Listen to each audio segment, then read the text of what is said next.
राम राम दोस्तों, मैं आपकी प्यारी दुलारी चुगल किशोरी। कैसे हैं आप लोग? आज तो आप लोग अपनी कमर कस लीजिए, क्योंकि आपको एक के बाद एक झटके लगने वाले हैं। एक ही रात में सीरियल्स की दुनिया में बड़े बड़े हादसे हो गए हैं। सबसे बड़ा झटका तो अक्षरा को लगने वाला है, जबकि अनुपमा और प्रीता की जिंदगी पर एक काला साया मंडरा रहा है और ये साया किसी न किसी की जान लेकर रहेगा। हमको तो सोच सोच कर ही डर लग रहा है कि आगे क्या होने वाला है। बस भगवान सभी की रक्षा करे। तो चलिए भगवान का नाम लेकर करते हैं चुगलियों का सिलसिला शुरू और चलते हैं अनुपमा के घर, जहां परिस्थितियां कंट्रोल में आने का नाम ही नहीं ले रही हैं। इतने तमाशे के बाद भी पाकी का दिमाग ठिकाने पर आने का नाम ही नहीं ले रहा है। उसे तो अभी भी लगता है कि उसने कोई गलती की ही नहीं है।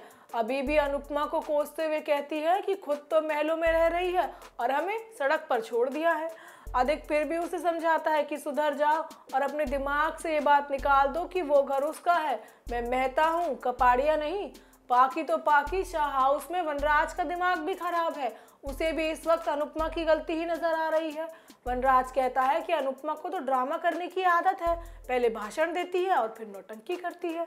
सभी लोग वनराज से कहते हैं कि जो तुमने किया तो वो क्या था।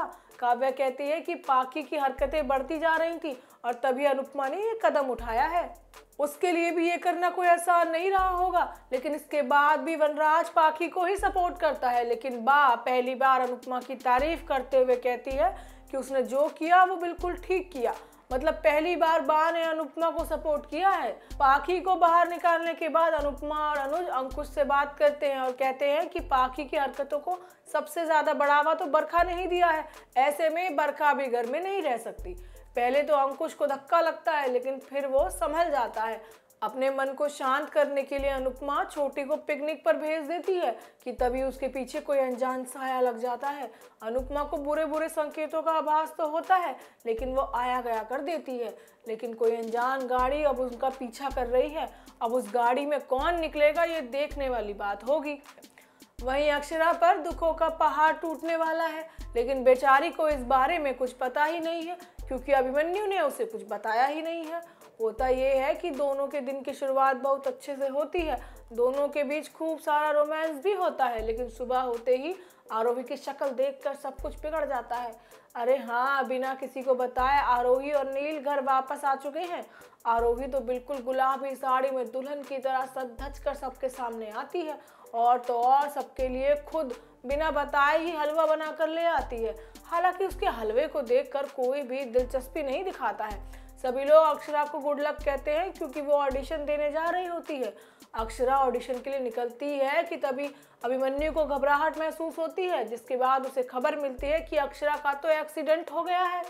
बेचारा अभी पागलों की तरह भागता भागता अस्पताल पहुंचता है, जहां अक्षरा को ज्यादा चोट नहीं आई है, लेकिन उसकी रिपोर्ट अभिमन्यु को डरा देती है।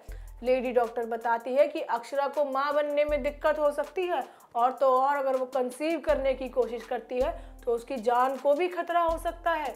पड़ोस वाली पंडिताइन बता रही थी कि अभिमन्यु गायनेकोलॉजिस्ट से भी बात करेगा, तो अक्षरा उसे देख लेती है और पूछती है कि किसकी प्रेगनेंसी में परेशानी आ रही है। अब देखना होगा कि क्या अभिमन्यु अक्षरा को पूरा सच बता देगा। वहीं कुंडली भाग्य में हमने आपको कल ही बता दिया था कि प्रीता ने अर्जुन की गाड़ी ठोक दी है। आज तो गाड़ी की बात सुनते ही अर्जुन आग बबूला हो जाता है, लेकिन उसको शांत करने के लिए दादी पहले ही कह देती है कि वो खर्चा भिजवा देगी। अब अर्जुन दादी की बात को टाले तो कैसे टाले, इसलिए बेचारा चुप रह जाता है। लेकिन लगता है कि अर्जुन की जुबान अब अंजलि में लग गई है। अरे वो तो ऋषभ के सामने चुप होने का नाम ही नहीं ले रही है। मीटिंग में ही मीटिंग की बात ना करके प्रीता के बारे में बुरा भला कहती है, और ऋषभ ये सब सुन नहीं पाता है। वो कहता है कि घर की बातों को यहाँ लाने की जरूरत नहीं है, और प्रीता जी के बारे में तो बिल्कुल भी नहीं। दोनों के बीच बहुत तेज वाली बहस होती है। वहीं लूथरा हाउस में पंडित जी आते हैं, जो पूजा की लिस्ट देकर चले जाते हैं, लेकिन तभी प्रीता से गलती से दूध निकल जाता है और वो तुरंत ऋषभ को घबराकर फोन करती है। ऋषभ को रास्ते में अंजलि मिल जाती है, जिसकी गाड़ी खराब हो चुकी है, और वो मदद के लिए भी आता है। ऋषभ अंजलि को छोड़ने के लिए भी चाहता है, लेकिन तभी रास्ते में एक तेज तूफान आ जाता है, जो कुछ ना कुछ बुरा होने का संकेत दे रहा है। हमें तो लग रहा है कि ऋषभ और अंजलि के साथ ही कुछ गलत होने वाला है। अब वो क्या होगा, इसके लिए आपको थोड़ा और इंतजार करना होगा। वहीं चमार निवास में भूचाल आने वाला है क्योंकि भवानी सभी के स्वागत के लिए मान गई है, लेकिन ये बात हमारी सोनाली को हजम नहीं हो रही है। होता ये है कि काकू यानी भवानी विराट और अश्वनी को सही से बात कर लेते हुए सुन लेती है। अश्वनी सही से परमिशन लेती है कि उसने सभी के लिए पूजा रखी है, तो क्या वो सभी को भेज देगी। सभी हाँ कर देती है और घर में पूजा की तैयारियां भी शुरू हो जाती है।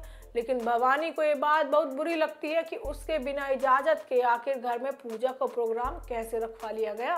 वो सीधा सीधा कहती है कि चमार निवास में उससे पूछने की परंपरा खत्म हो गई है। अश्वनी उससे माफ़ी भी मांगती है। यहाँ एक ड्रामा खत्म नहीं हुआ तो सई और विराट के बीच दोबारा लड़ाइयाँ शुरू हो जाती हैं। अरे विराट सभी के लिए नए कपड़े लेकर पहुंचता है तो सई ने भी खुद अपने हाथों से अपनी बेटी के लिए ड्रेस बनाई होती है। फिर क्या सभी भी विराट की लाई ड्रेस को ही चुनती है और ये बात सई को बुरी लग जाती है, तो इसी बात पर दोनों लड़ पड़ते हैं। असली घमासान तो पाखी करने वाली है क्योंकि उसे लग रहा है कि अब कहीं सई विराट को उससे दूर ना कर दे, वो स्वागत के वक्त अजीब अजीब हरकतें भी करेगी। तो चलिए दोस्तों, सीरियल्स की दुनिया की इतनी जानकारी काफ़ी है। कल आपसे फिर मिलने आएंगे ढेर सारी चुगलियां लेकर, लेकिन आप हमारे चैनल को सब्सक्राइब करना और वीडियो को लाइक करना बिल्कुल ना भूलिएगा। राम राम।